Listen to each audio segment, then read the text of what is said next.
दोस्तों, आपने कहावत तो सुनी ही होगी, जैसा कर्म करोगे वैसा ही फल पाओगे। इस बात में कितनी सच्चाई है, ये शायद हम में से कोई नहीं बता सकता, क्योंकि हमने इसे अपने जीवन में कभी उतार कर देखा ही नहीं। हम कहते हैं और हमने सुना भी होगा कि अच्छे कर्मों का फल हमेशा अच्छा ही होता है।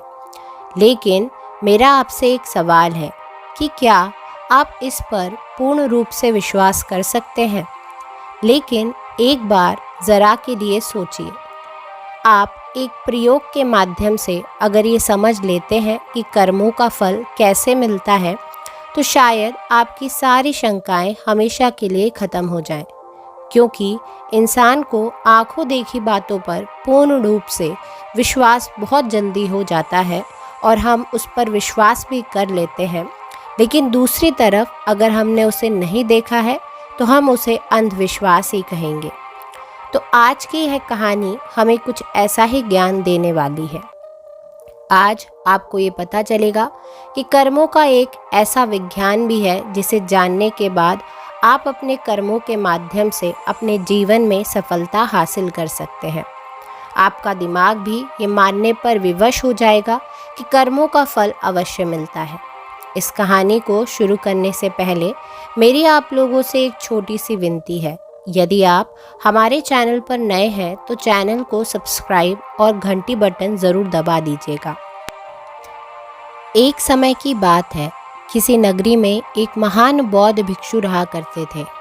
वह इतने ज्ञानी थे कि उन्हें आने वाला भविष्य भी दिखाई पड़ जाता था। वह बौद्ध भिक्षु अब बूढ़े हो चुके थे। वे बहुत ही ध्यानी व्यक्ति थे। जब वो ध्यान करने बैठते तो 2 से 3 दिनों तक वो लगातार ध्यान में ही लीन रहा करते थे और इसी अवस्था में वो आने वाले भविष्य को भी देख लिया करते थे। एक दिन वह बौद्ध भिक्षु ध्यान में बैठे हुए थे। तभी उन्होंने देखा कि आज से 10वें दिन बाद उनका एक युवा शिष्य मृत्यु को प्राप्त हो जाएगा। यह भविष्य देखकर वह बौद्ध भिक्षु ध्यान से बाहर आए और उन्होंने तुरंत ही अपने उस युवा शिष्य को अपने पास बुलाया। उससे बड़े ही प्रेम से कहा, भंते, मैं तुम्हें अगले 9 दिनों तक की छुट्टी दे रहा हूँ। इन 9 दिनों में तुम अपने घर जाओ और वहाँ पर सभी के साथ रह कर आओ। तुम सभी से अच्छे से मुलाकात कर लेना, सभी को प्यार देना। शिष्य ने जब अपने गुरु के मुख से ये बात सुनी तो वह खुशी से उछल पड़ा। उसने अपने गुरुवर से कहा, हे गुरुदेव, आपको ये कैसे पता चला कि मेरा मन अपने घर वालों से मिलने का कर रहा है? कहीं आप मुझसे मजाक तो नहीं कर रहे? उस पर बौद्ध भिक्षु अपने शिष्य से कहते हैं, नहीं भंते, मैं तुम्हें सच कह रहा हूँ। तुम इन 9 दिनों में अपने घर पर रहकर सभी से मिलकर आ सकते हो। लेकिन मेरी बस एक बात याद रखना कि तुम्हें 10वें दिन शाम होने तक यहाँ पर वापस आना होगा। उस शिष्य ने हाँ में सिर हिलाते हुए कहा, ठीक है गुरुदेव, मैं 10वें दिन यहाँ पर शाम तक वापस आ जाऊँगा। लेकिन आप भी अपना ख्याल रखिएगा, क्योंकि आप बूढ़े हो चुके हैं और आश्रम यदि कोई काम हो तो आप मेरे आने तक इंतज़ार कीजिएगा, उसे मेरे लिए छोड़ दीजिएगा। मैं अपने घर से वापस आकर उन सभी कामों को समय पर पूरा कर दूंगा। इसके बाद वह शिष्य अपने गुरु से आज्ञा लेता है और अपने घर की ओर प्रस्थान करता है। लेकिन उस शिष्य ने एक बार भी मुड़कर यह नहीं देखा कि गुरुवर की आंखों में अपने प्रिय शिष्य को खोने का कितना दर्द था। उस युवा शिष्य के घर के रास्ते में एक नदी पड़ती थी। उस नदी के किनारे चींटियों के बहुत सारे टीले लगे हुए थे, जहां लाखों चींटियां रहा करती थीं। उनमें से कुछ चींटियां लगातार टीले के अंदर जा रही थीं और वहीं पर कुछ चींटियां उस टीले से बाहर आ रही थीं, जिसमें से कुछ चींटियां एक दूसरे से टकराकर अपना रास्ता भी बदल दिया करती थीं। यह सब देखकर उस शिष्य को बड़ा ही आनंद मिल रहा था। वह कुछ देर वहीं पर खड़ा होकर उन चींटियों का यह सारा कार्यक्रम देख रहा था। तभी अचानक उस शिष्य का ध्यान नदी की ओर गया। उसने देखा कि नदी का पानी अब धीरे धीरे बढ़ रहा है, जिसे नदी से आने वाली लहरें चींटियों के उन टीलों के पास पहुंच सकती हैं, और जब वह लहरें उन चींटियों के टीलों के पास पहुंचेंगी तो वे वजह ही लाखों चींटियां उस पानी में बह जाएंगी। वह लाखों चींटियां मारी जाएंगी। जैसे ही उस शिष्य के मन में ये ख्याल आया, उसने तुरंत ही अपने ऊपर पहना हुआ वो कपड़ा उतारा और उस कपड़े के माध्यम से उस शिष्य ने चींटियों के उन टीलों के चारों ओर एक गहरा गड्ढा बना दिया। बड़ी ही कलात्मक ढंग से उस गड्ढे से एक नाली का निर्माण किया, जो नाली सीधे वापस नदी में जाकर मिलती थी, ताकि जब भी लहरें उन चींटियों के टीलों के पास पहुंचने की कोशिश करें तो उन लहरों द्वारा आने वाला पानी वापस उस गड्ढे के द्वारा, उस नाली के द्वारा वापस जाकर नदी में ही मिल जाए। इतना कर कर वह शिष्य अपने घर की ओर चल पड़ा। अपने घर पर पहुंचने के बाद वह अपने घर वालों से मिला, और घर पर रहते हुए 9 दिन कब बीत गए उसे पता ही नहीं चला। और तभी उसे याद आया कि उसे कल तक वापस गुरु के आश्रम में लौटना है, जैसा कि उसके गुरुवर ने उसे आदेश दिया था। उसने अगली सुबह ही आश्रम के लिए लौटने की तैयारी शुरू कर दी, और जैसे ही सूरज की रोशनी दिखाई देने लगी, वह आश्रम की ओर निकल पड़ा। उसे उम्मीद थी कि शाम तक वह आश्रम पहुंच जाएगा। धीरे धीरे चलते चलते शाम हो चुकी थी। यहाँ गुरुदेव आश्रम में बैठे बैठे ये सोच रहे थे कि आज तो 10वां दिन है, और जैसा कि मैंने उसका भविष्य देखा था कि 10वें दिन वह मृत्यु को प्राप्त हो जाएगा, अब तक वह मृत्यु को प्राप्त हो चुका होगा। इस बात को लेकर वह बहुत दुखी थे।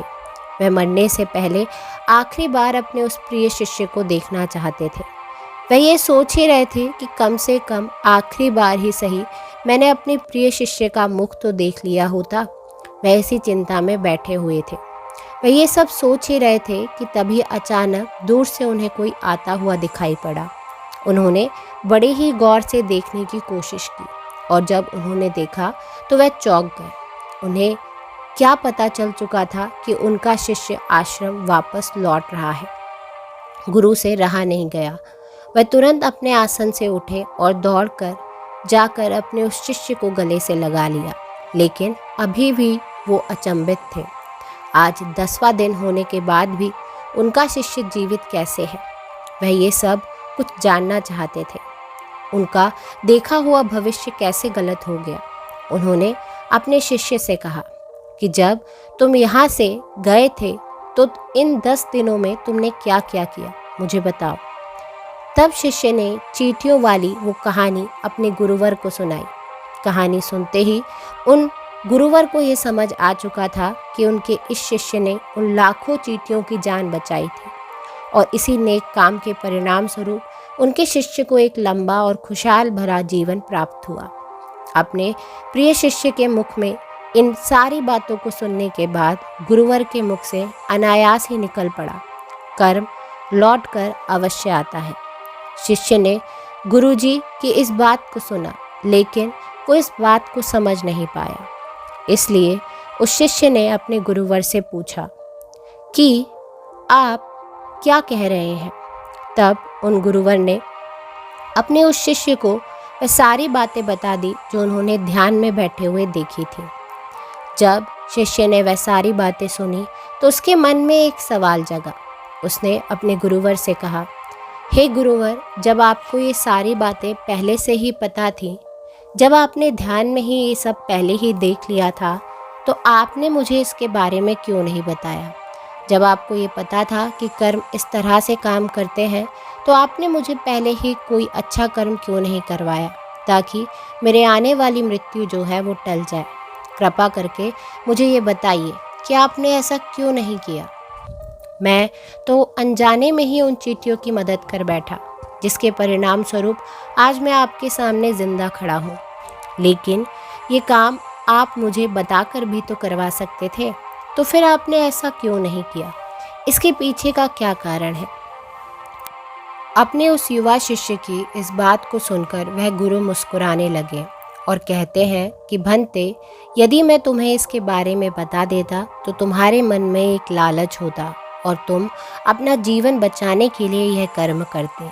लेकिन कर्म का असली अर्थ ये नहीं है। बल्कि जब हम किसी भी कर्म को बिना किसी लालच के, बिना कुछ पाने के, स्वार्थ के करते हैं, उसी को असली कर्म कहा जाता है, जिसके क्रम में तुम्हारी कोई भी इच्छा जुड़ी नहीं होती। ऐसे काम बिना किसी इच्छा के किए जाते हैं और ऐसे ही कर्म फलीभूत होते हैं और इन्हीं को असली कर्म कहा जाता है। यदि मैं तुम्हें इसी कर्म को तुम्हारी मृत्यु को टालने के लिए करवाता तो तुम्हारे अंदर ये लालच होता कि इस कर्म को करने के बाद तुम्हारी मृत्यु टल जाएगी।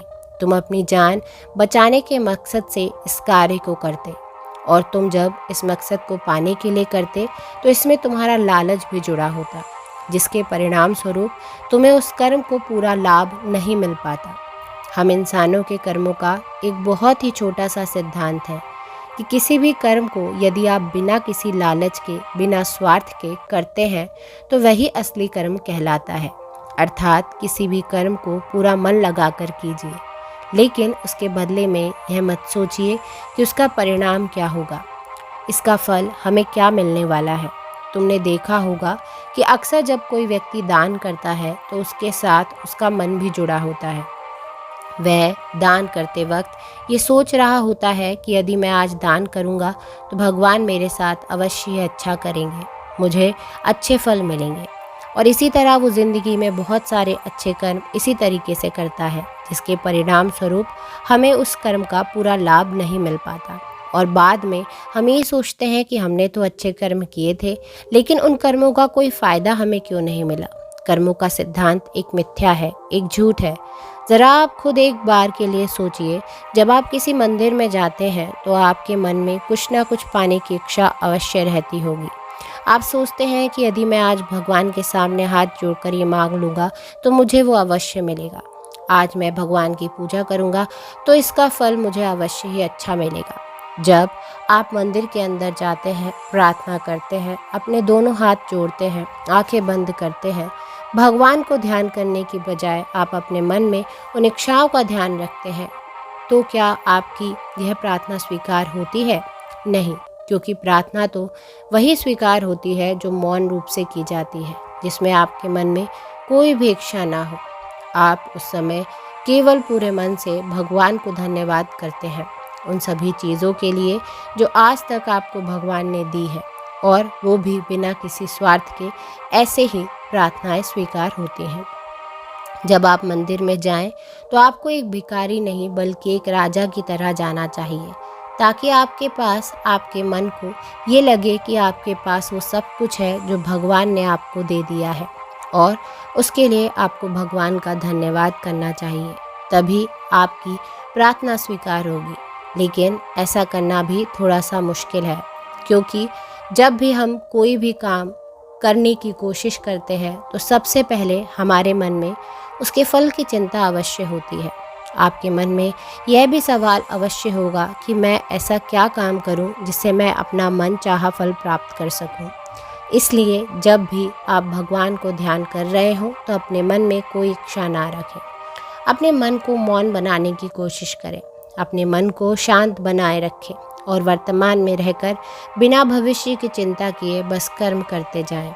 और याद रखिएगा कि उस कर्म को करने के पीछे आपका उद्देश्य अच्छा होना चाहिए, उसका फल आपको अवश्य ही अच्छा मिलेगा। और हाँ, ये भी याद ज़रूर रखिएगा कि यदि आप फल के बारे में ही सोचते रहते हैं तो आप एक ना एक दिन गलत दिशा में फंस ही जाएंगे। हो सकता है कि आपके मन में अब ये सवाल आ रहा हो कि अगर कोई दूसरा व्यक्ति आपका बुरा चाहता है तो क्या करें। तो दोस्तों, यहाँ पर भगवत गीता में भगवान श्री कृष्ण ने कहा है कि कोई हमारा बुरा करना चाहता है तो उसके कर्मों में लिखा जाएगा।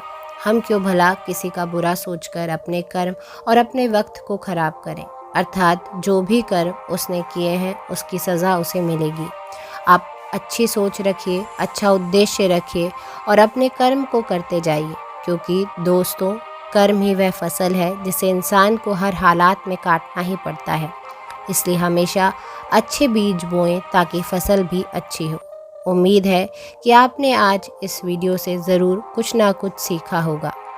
इस वीडियो को लाइक और अपने दोस्तों के साथ शेयर ज़रूर करें, और नए हैं तो चैनल को सब्सक्राइब ज़रूर कर दें। तो मिलते हैं ऐसे ही किसी नए वीडियो के साथ, तब तक के लिए अपना ख्याल रखें। धन्यवाद।